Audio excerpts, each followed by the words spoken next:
So much to say, so little time. Where do we begin? Welcome back to John Ammo's Archives, ladies and gentlemen. Coming at you live, one time.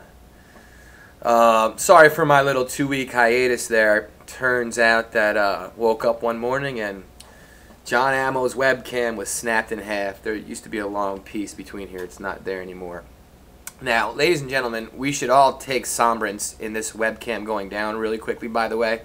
Everybody should pour out whatever you're drinking, a little bit of whatever it is that you're drinking, whether it be Coca-Cola like I am right now, or a beer like I did 25 of them yesterday, Sunday, drowning in my Eagle misery, for this webcam, because this webcam is the one that brought you all those great videos time and time again.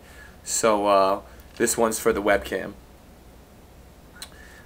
And speaking of that, I got this. I wish I could show you it, but obviously I can't. I got this little hip Microsoft deal. It's like this big. This thing is really badass.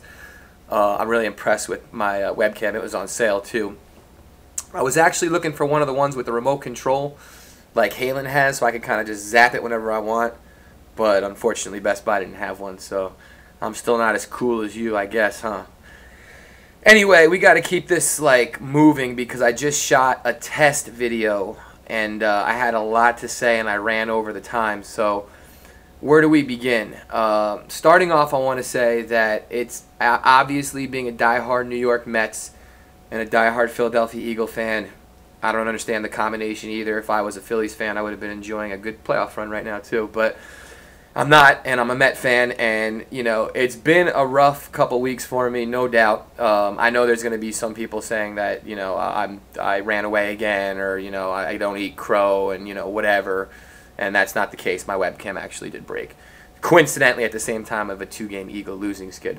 But that's not the case, and the only salvation that I do have as far as sports go is that I am winning a couple $100 every week. I won a couple $100 yesterday, and then the week before I did a little bit better than that.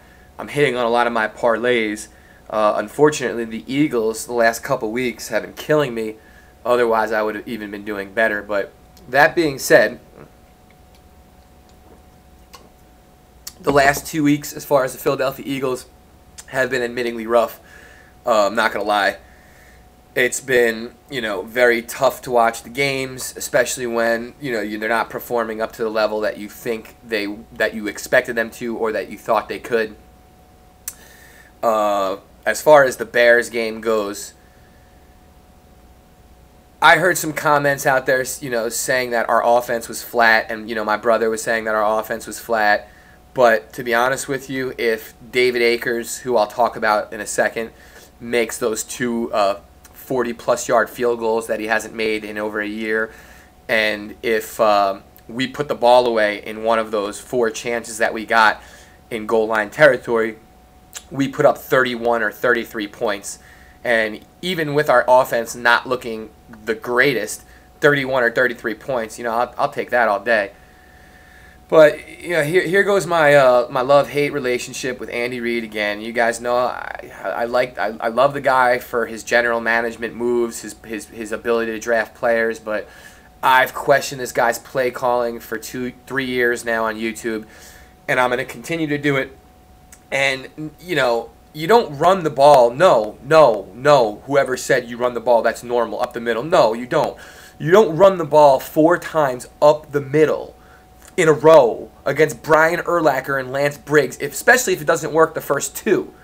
You pitch the ball out to the side, you make Donovan McNabb go over the top, you throw a screen pass. That was ridiculous. I mean, I couldn't really believe what I was watching. It's just amateur, and that's my problem with Andy Reid. And you know what? I think he just does it sometimes for spite. Like, I think he does it because he thinks that the Eagle fans are doubting his play calling abilities.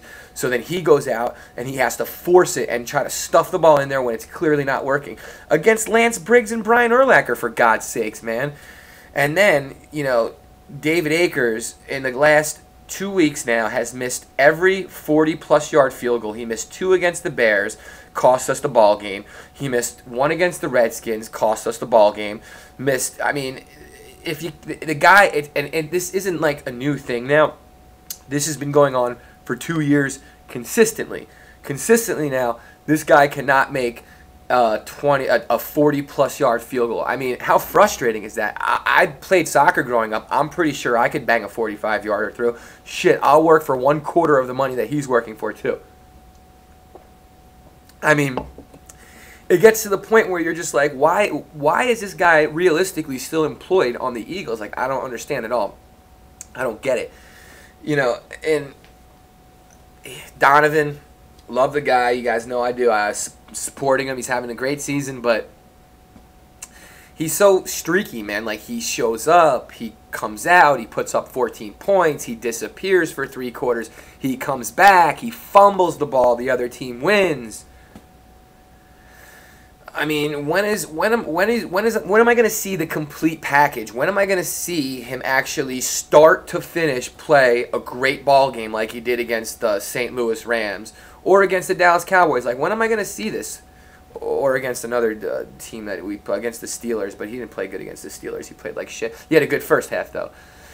So it's tough being an Eagles fan, and a Mets fan right now, especially I don't want to. We'll go into the Mets, I guess, in a little bit, but it's been a tough couple weeks. We're 2-3, and I don't want to take anything away from, especially the Redskins, the Bears. They played a great game. I still feel like we outplayed the Bears, and the reason why I think we outplayed the Bears and why I think we outplayed the Cowboys when I made that video in the past is because that the game was ours to win, and we didn't win it, and we basically handed the game over to them. Like, the Bears didn't really beat us. We beat ourselves.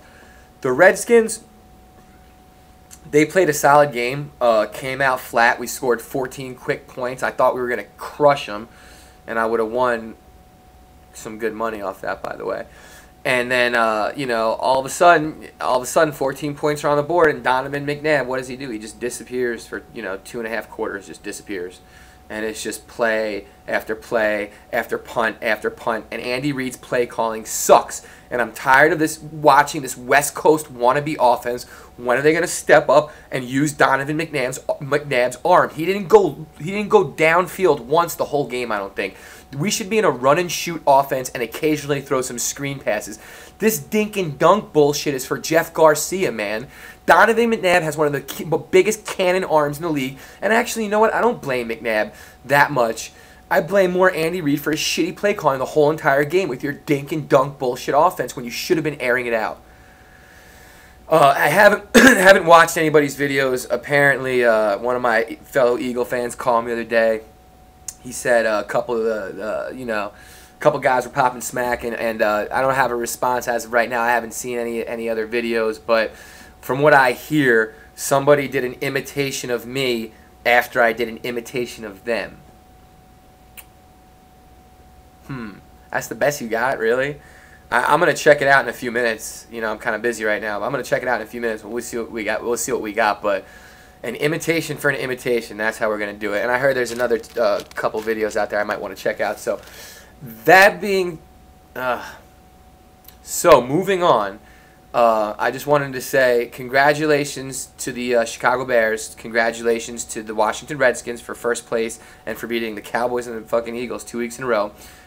And, god damn it, congratulations to the Philadelphia Phillies, man. I'll bring up the New York Mets. I'm going to make a special video for the New York Mets breaking my heart 2 years in a row. But I will say, man, you guys would have made it a lot easier for me if you just never would have taken over first place in July or August. Like, why do this to me every fucking year? Why collapse? What's the point? Win it or don't win it. Do or do not. Like Yoda said, bitch, there is no try. So this is John Ammo coming to you from the archives. I'm going to check out a couple of those other week videos, see what's up. I'm sure I'll be back. Oh, I'll be back later in the week with my picks because I've been on fire, making a couple $100 every week. I picked the Patriots yesterday, the Colts -3. I picked the Cardinals -1, Cincinnati Bengals +16, which was ridiculous. I'm going to get into some picks later in the week. This is John Ammo reporting to you from the archives.